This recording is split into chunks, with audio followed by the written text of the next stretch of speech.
Vidiš, ostala je bez teksta. Ne znam baš.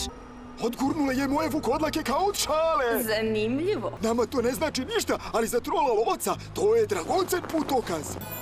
Kako da ne?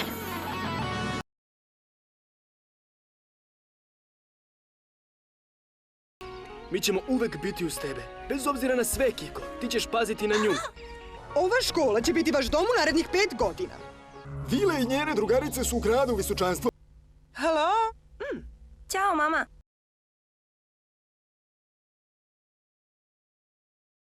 Što si ti ovdje, Bloom?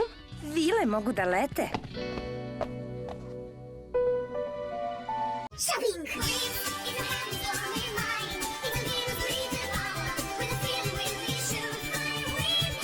Šta je sad?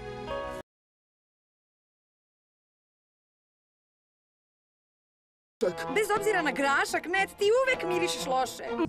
I čuo sam da mađioničari dovode mog zarobljenog trola u Magix i da će ga predati policiji i onda će ga odvesti u zatvor.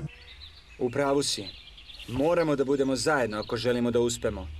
Opušteno. Naučila sam da je u ovakvim situacijama Bloom nepogrešiva. Prvo su mu pomogli da pobegne, a onda su mu pomogli u močvari da nestane.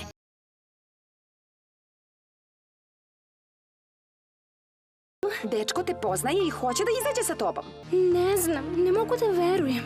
Bolje veruj, Bloom, ovo nije san. Kada se vratimo u Alfiju, ne zaboravite da unapredite vaše programe za pretraživanje.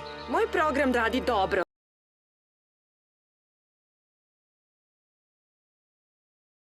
Koji pripada princezi Sunca i meseca Solaris.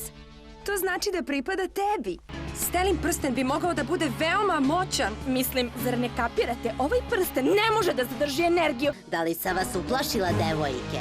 Zašto? Ovo je samo početak. Sada ćete zažaliti što ste se petljale u tuđa posla.